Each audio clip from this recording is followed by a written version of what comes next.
dead a year and a half, 2 years ago, but a country was in trouble, and now we have the hottest country in the world.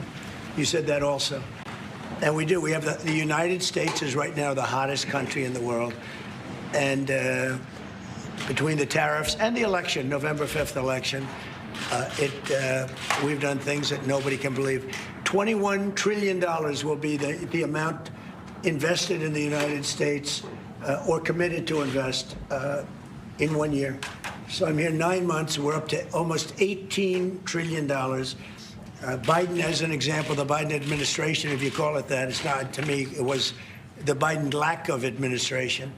They were less than $1 trillion for 4 years. We're going to be $21 trillion for 1 year. I think that's hard to believe.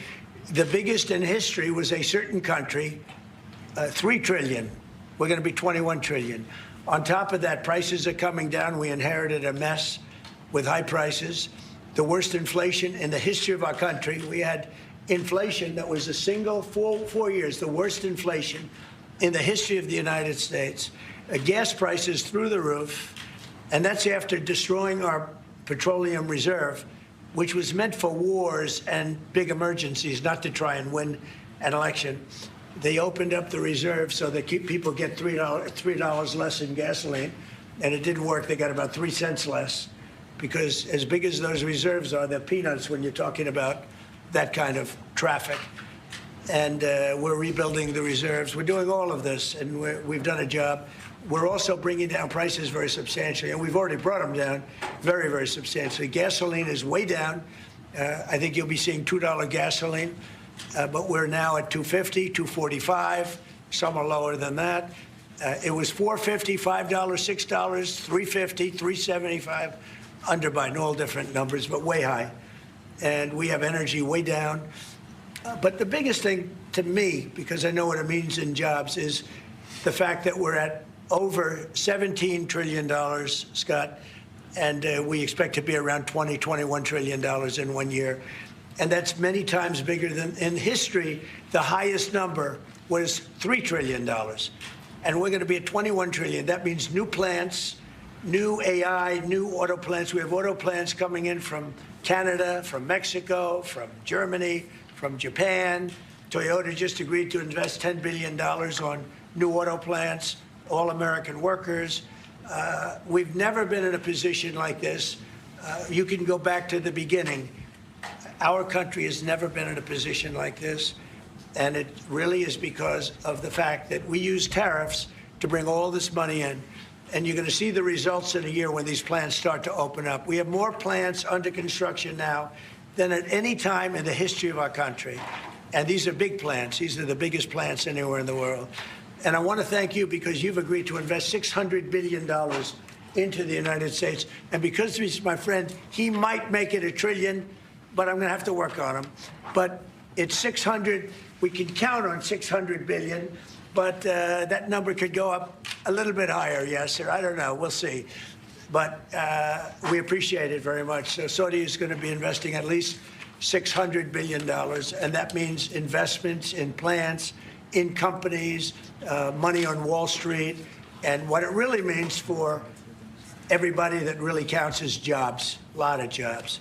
We have a lot of jobs. So I just want to thank you. We've been really good friends for a long period of time. We've always been on the same side of every issue. I think we've done a great job in wiping out the nuclear capacity of Iran. Nobody else could have done that. No other president would have done it.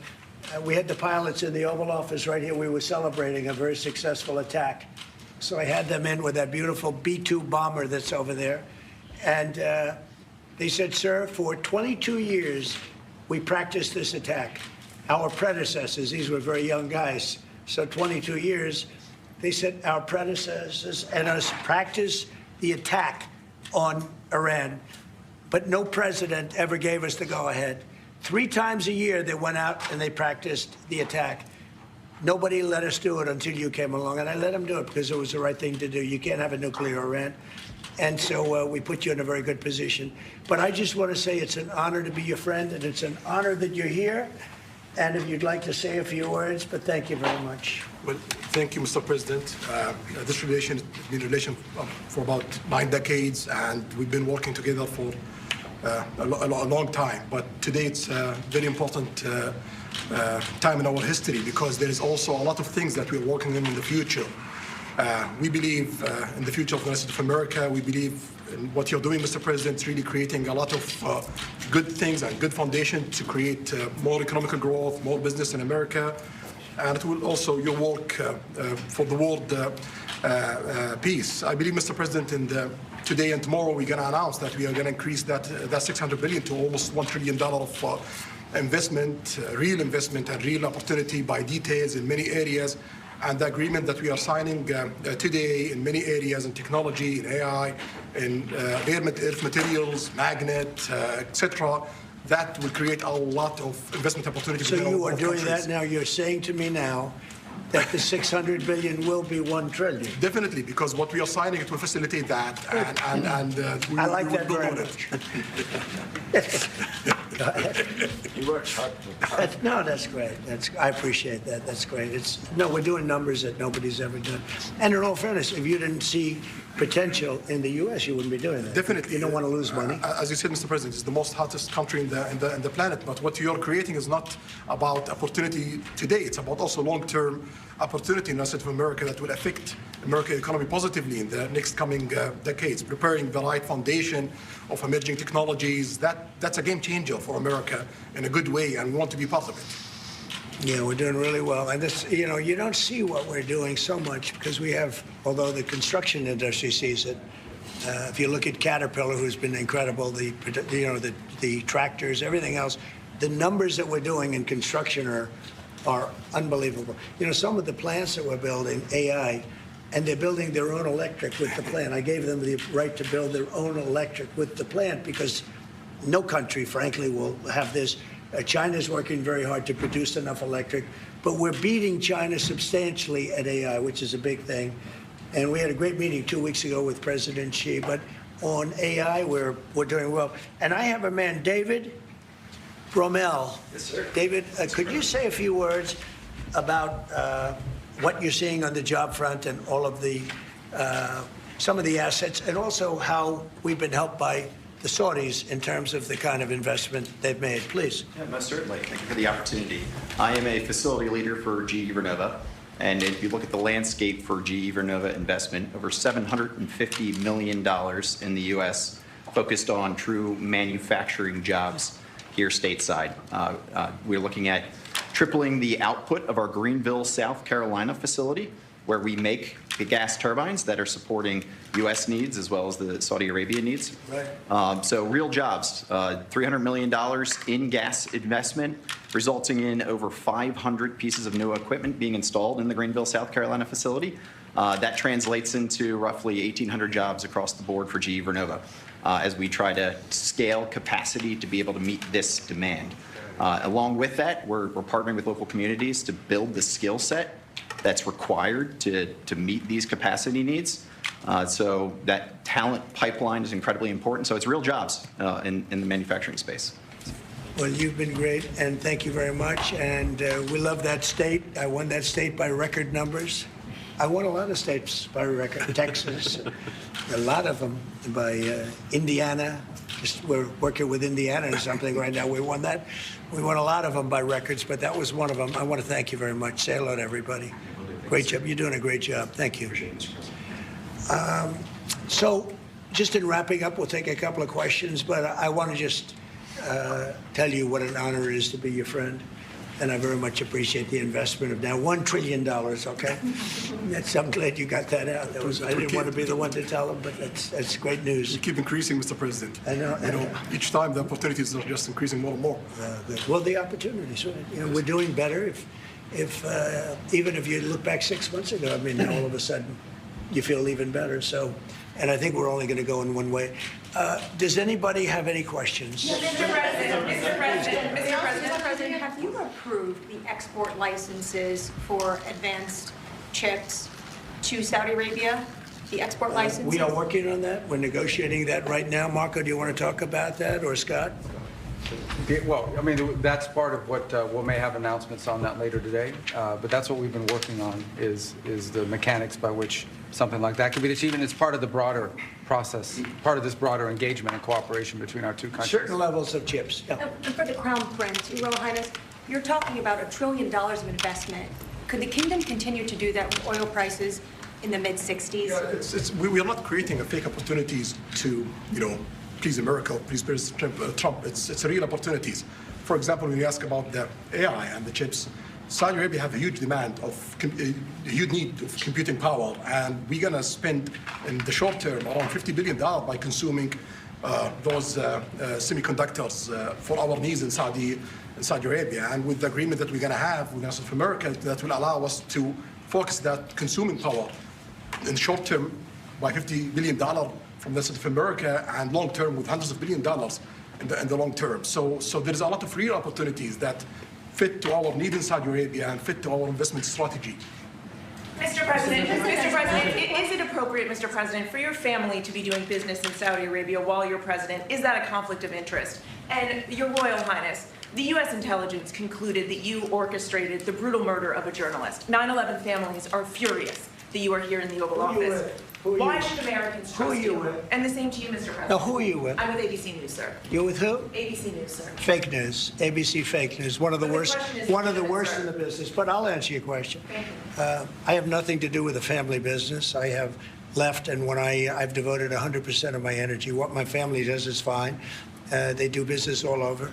They've done very little with Saudi Arabia, actually. I'm sure they could do a lot.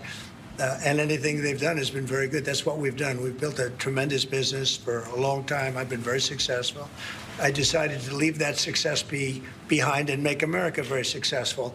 And I've made America more successful by far than it ever was, and that it ever could have been, no matter who was president. There would be nobody bringing in $21 trillion, that I can tell you right now. As far as this gentleman is concerned, he's done a phenomenal job. You're mentioning somebody that was extremely controversial. A lot of people didn't like that gentleman that you're talking about. Whether you like him or didn't like him, things happen. But he knew nothing about it, and we can leave it at that. You don't have to embarrass our guest by asking a question like that. Okay, just you ask, Mr. But President, please, go if you allow me to answer. I feel painful about, the families of 9/11 in America, but, we have to focus on reality. Reality based on CIA documents and based on a lot of documents that Osama bin Laden used Saudi people in that event for one main purpose, is to destroy this relation, to destroy the American-Saudi relation. That's the purpose of 9/11. So whoever buying that means they are helping Osama bin Laden's purpose of destroying this relation. He knows that strong relation between America and Saudi Arabia, it's bad for extremism, it's bad for terrorism. And we have to approve him wrong and to build our relation, to continue developing our relation. It's critical in the safety of the world. It's critical against extremism and terrorism. About the journalists, it's really painful to hear, anyone that been losing his life for, no real purpose or not in a legal way. And it's been painful for us in Saudi Arabia. We've did all the right steps of investigation, etc., in Saudi Arabia, and we've improved our system to be sure that nothing happened like that. And it's painful and it's a huge mistake, and we are doing our best that this doesn't happen again. Mr. President, this side, Mr. Thank you, Mr. President. The Crown Prince has been instrumental in helping lifting the sanctions on Syria. Will there be any joint investment between the U.S. and Syria? And will you visit Damascus? Are you from Syria? No, but Where are you from? I'm from Palestine. Oh, you're making a lot of progress, huh? Very good. Well, they like me. The Palestinians like me. The Palestinians are doing very well, actually. I think we're working very closely with a lot of people that make everybody happy, including Israel, the Palestinians, and everybody. That's very interesting. No, I think that I will tell you, the Crown Prince called me, and he specifically asked me if I would lift the sanctions on Syria, because he wants to see Syria make it. As you know, the leader of Syria was just here. We had a great meeting, and he's a strong guy, and I guess you need a strong person to run it. And I think Syria's made tremendous progress. We did lift the sanctions at the request of the Crown Prince. Also, the president of Turkey, Erdogan, called me specifically. He said, you know, if you don't lift the sanctions, Syria doesn't have a chance. If you do, they have a very good chance. And between the two of them and some others, I lifted the sanctions. And the results so far have been pretty good. Mr. President, can I ask you a question about the F-35s that are being sold to Saudi Arabia? Are these the same ones that are being used by the Israeli military? And if so, how does that allow for the qualitative military edge for Israel? And then I want to ask you, because you brought up the plight of the Palestinians, are you aware of relocation flights to South Africa that are taking place right now? Which flights? There are relocation flights that are taking place. Some Palestinians are being charged up to $2,000 a seat. I'm not going to South Africa for the G20 because I think their policies on the extermination of people are unacceptable. So I'm not going. So I won't refer to anything having to do with South Africa. South Africa has behaved extremely badly. But I will say that when you look at the F-35 and you're asking me, is it the same? I think it's going to be pretty similar, yeah. You know, How will that this affect- is a great ally, and Israel's a great ally. And I know they'd like you to get planes of reduced caliber. I don't think that makes you too happy. They've been a great ally. Israel's been a great ally. And we're looking at that exactly right now. But as far as I'm concerned, I think they are both at a level where they should get top of the line. Yes, please. Can I just quickly ask for the Crown Prince, if I could just ask about the direct talks between U.S. It's all right. Steve, 1 second. Go ahead. Have you reached an agreement on a U.S.-Saudi defense treaty today? And are you going to bring up the Abraham Accords in your discussion? I already brought them up. What did you say? I think I got a positive response. Would you like to respond? Yeah, so put you on the spot. so definitely we believe having a good relation with all Middle Eastern countries is a good thing, and we want to be part of the Ibrahim Accord, but we want also to be sure that we secure a clear path of two-state solution. And today we have a healthy discussion with Mr. President that we're going to work on that to be sure that we can prepare the right situation as soon as possible to have that.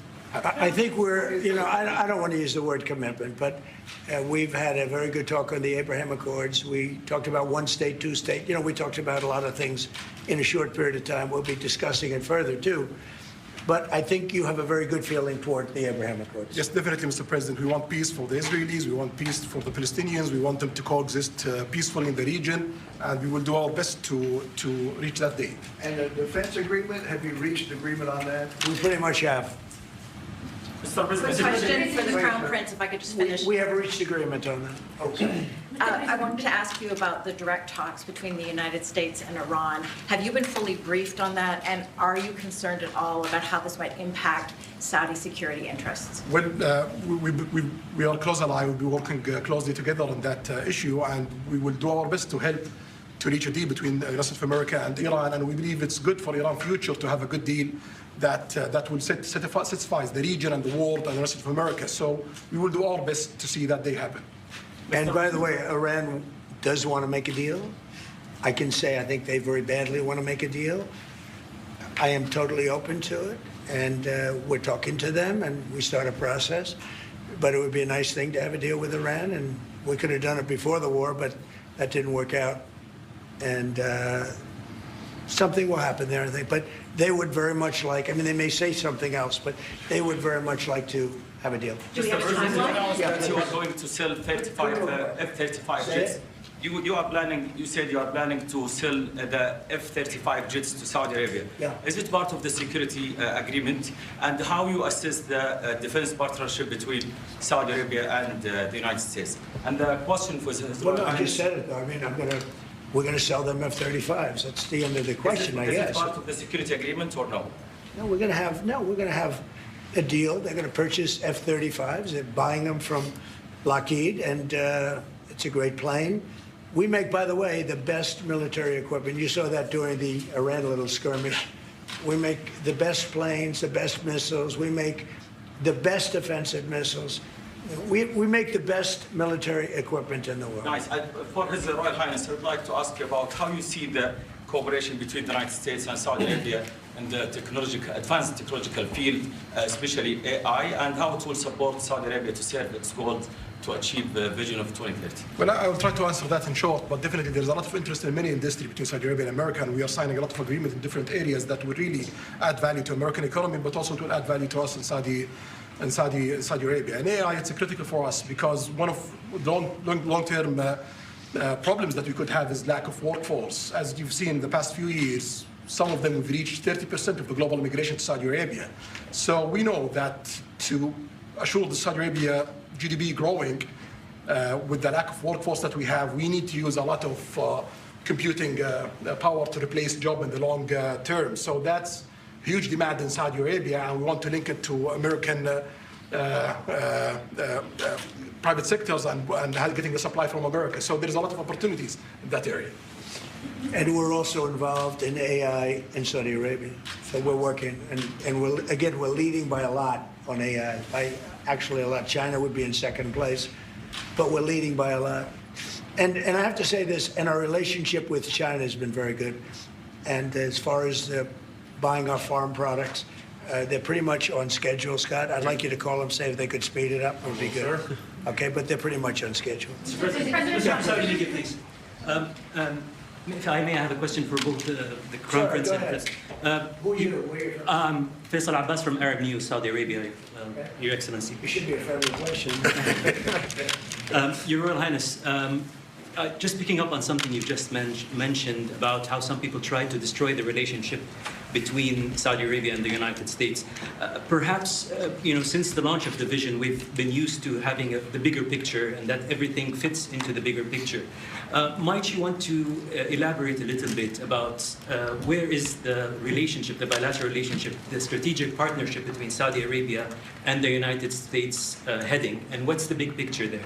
Well, I don't think it's a relation that we can replace it from the Saudi side or the American side. It's a critical relationship for our political attempt, for our economical attempt, for our security, for our military, for many things. And it has been there for 9 decades. And the opportunities that we have today, it's huge. And it seems that it's going to get deeper in the next few decades. And what we are having today and tomorrow with President Trump, it's really a huge new chapter in this relation that will add value to both of us. You know, when you think about it, I'm just sitting here. You're with the future king, a man who's respected by everybody, a man that doesn't have to be doing this, really. I don't have to be doing it either. And yet we're sitting here taking questions, we didn't say, oh, you can't talk about this. And there's never been transparency like this, even in his country. But there's never been, in our country, that's been acknowledged. But we didn't put restrictions. And I'm saying it's sort of wonderful to be taking questions from all over the world. Everybody's here. This is just a small group representative of tremendous numbers of media that are outside, that are very jealous that these people were so selected. But they're representing a lot of people that are outside. I think it's terrific that we can be sitting here being this open, and, I think it's really a wonderful thing. If you don't mind, I have a personal question for you. Okay, here we go. I should have said that. So apart from everything you mentioned in your opening remarks, you forgot to mention that you've de-escalated 7 wars since you started. At least in our part of the world, you are seen as a peacemaker. And adding that to all the executive orders and everything else you've mentioned, I really have to wonder, in your speech in Saudi Arabia, I was there, you said that His Royal Highness does not sleep at night thinking how he does things better. We wonder in Saudi Arabia, how do you manage your own time? And what's your formula for management? He does not sleep much, and I don't sleep much. I think we have the same schedule. We're thinking about our countries. And if you sleep a lot and you're president, we just had one that slept more than any president. He broke every record. He sleeps all the time, during the day, during the night, on the beach. The only guy could fall asleep on the beach with the press watching. No, he's not a sleeper. I'm not a sleeper. We don't. We talk at night. We can talk. I can call him almost any time. He goes, hi, how you doing? It's like at craziest times. But now, when you love your job, when you love your country, and when you're in a position like we are, future king, highly respected, crown prince, and in my case, president, you're thinking about your country. You're thinking about making America great again. We're thinking about keeping Saudi Arabia strong and vital and in a pretty tough part of the world, tricky part, right? Tricky part. a lot of tricky people. But he thinks about his country, and I think about my country. I don't want to sleep. President Trump, do you expect a formal civil nuclear deal to be reached soon? Can you talk to us about that aspect With of who? with Saudi Arabia? I can see that happening. Do you think that an agreement will happen today? It's not urgent. It's always when you have civil nuclear, but you have more oil than almost anybody else. We actually have more oil and gas than they do, but I refuse to say that. And We have more than we have more than anybody. Can you imagine? And on the F-35s, are those sales? Israel had reportedly wanted those sales to be conditioned on Saudi Arabia moving to normalized Israel relations. will be happy. Israel is going to be Is that a happy. condition of the F-35? Israel's aware, and they're going to be very happy. Okay? Yeah, please. Hello. Hi, hello. My name is Amal Hazani from Sharq al-Awsat newspaper, from Riyadh, of course. I have a question for the Crown Prince and for you, Mr. President. Crown Prince of Saudi Arabia, how much you expected from developing the cooperation? All right, we've been watching President Trump and Crown Prince of Saudi Arabia in the Oval Office for the last 25-30 minutes. They've had a meeting, of course, before that as well. Well, he was greeted with a lot of pomp and show outside the White House. Exceeded typical greetings of international leaders, Trump and Saudi Arabia taking questions on a lot of issues, but most importantly, this is the prince's first visit to the U.S. since 2018. That year, Saudi agents killed journalist Kamal Khashoggi in a Saudi consulate in Istanbul. And that was actually said by the U.S. intelligence as well. And the Crown Prince was asked a question on that particular incident. He did say that it was painful and it's a huge mistake, and said that they took all the right steps they needed when it came to the investigations over there. Trump, meanwhile, saying that they are great friends, and bin Salman also reciprocating that.